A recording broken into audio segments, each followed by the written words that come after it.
Coming up on Night TV, we'll be taking a look at how rezoning affects students and upcoming due dates you do not want to miss. Today is Tuesday, February 20th, 2017, and you're watching Night TV.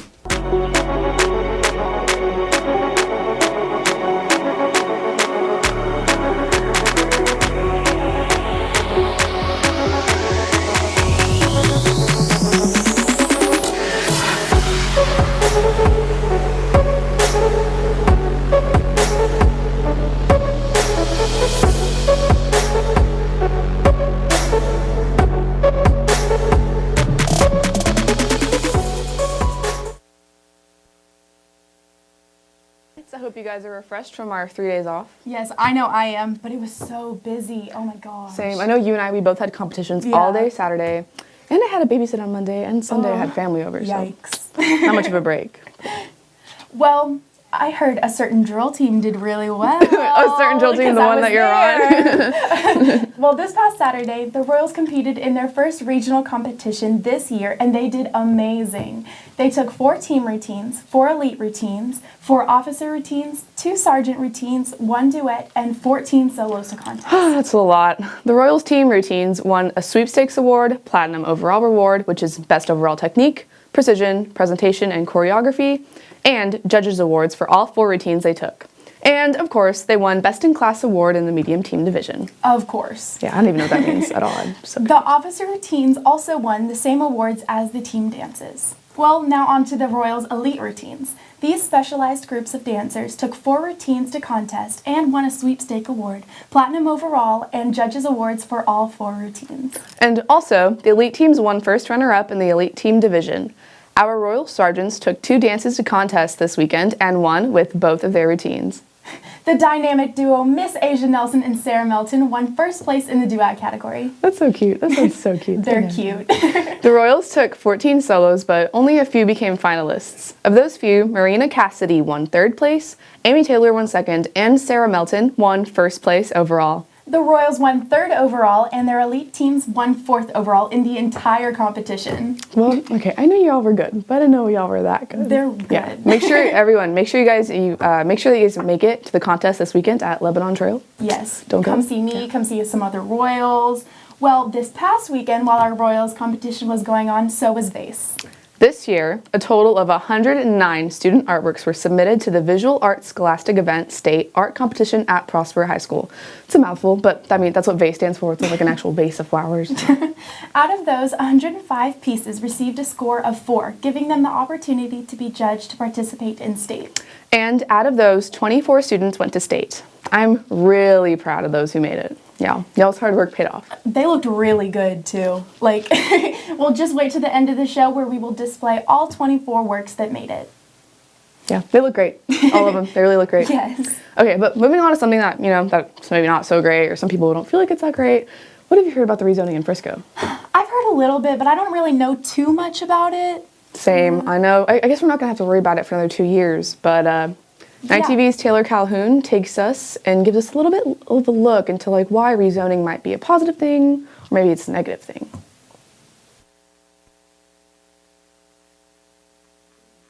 In 2018, Frisco ISD plans on opening 4 new schools, 2 elementary, 1 middle, and 1 high.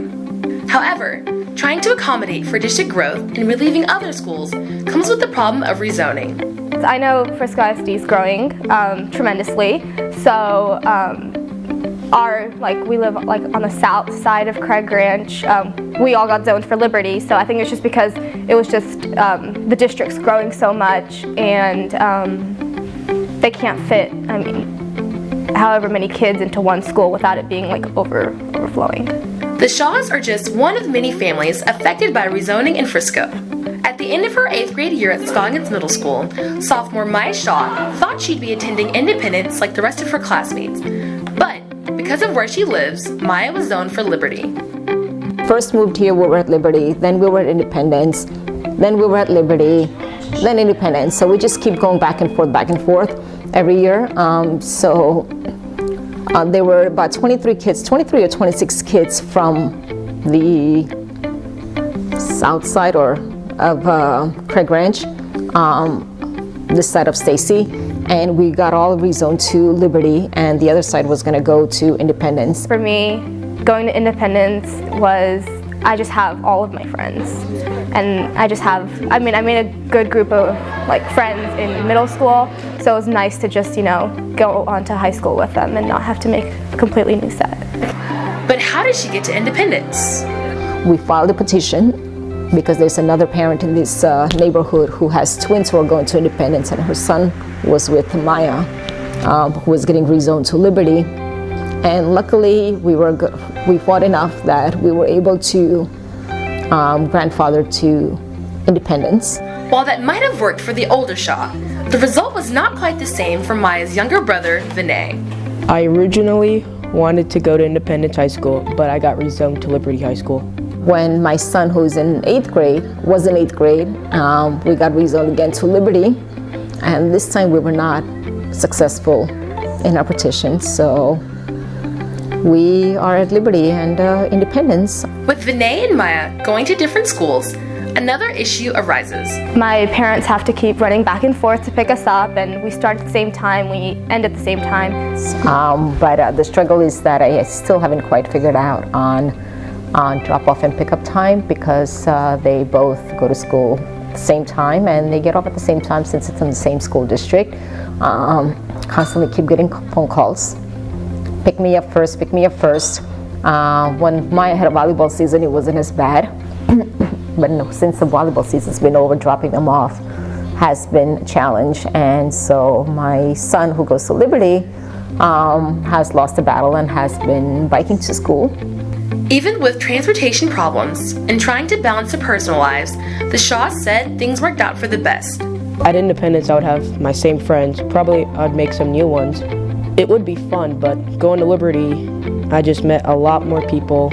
I mean, it's hard making friends, and it's hard to be a freshman in high school. I mean, it's hard. So I do actually feel really bad for him, but I know that now he is perfectly fine. He has a good group of friends that he hangs out with, and I know that he likes it there, and he's not complaining or groaning or anything about it. So I know that he fits in there, but it's just my selfish reasons. Like, I always wanted to have my younger brothers in the same school as me. The Shaws are not the only family adjusting to rezoning, and they certainly won't be the last as the district continues to grow.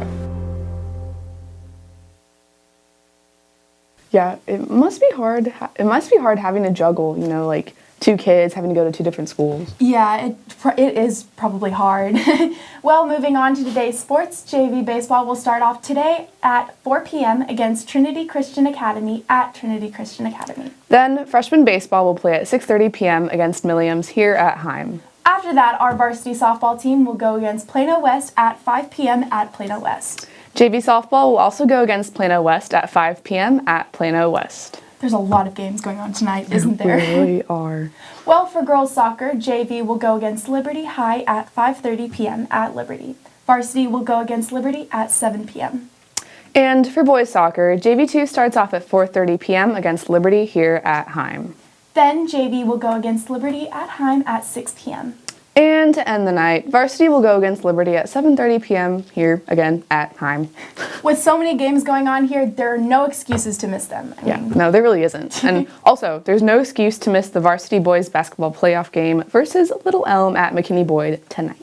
I'm going. You should go. We should all go. Yeah, I wish I could go. But on a totally different note, if you see yourself as an outstanding leader and are interested in planning events, then Executive Student Council is for you.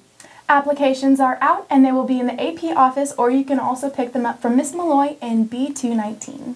And I hope y'all remember, how for these past 2 weeks we've been talking about cheer and mascot applications, because it's almost time to turn those packets in. Yes, the packets are due this Friday, and tryouts will begin on March 5th, so make sure you have contacted Coach Slade. And speaking of even more applications, if you're interested in joining Yearbook, you can pick up an application outside C204 or in the counseling office. Those applications are due next Friday, so don't forget to turn them in. Do not. Well, Knights, that's all we have for you today. Catch us on Twitter at _TV. And, if you need to catch up on our shows, you can check us out on YouTube. Just type in IHS Night TV in YouTube and you will find our content. Well, I'm Bella Rodriguez. And I'm Raina Jordan. And remember to keep it Noble Knights. Oh, God. I don't know if I'm going to go to the game or not. Hopefully it'll be. Yeah. I don't know.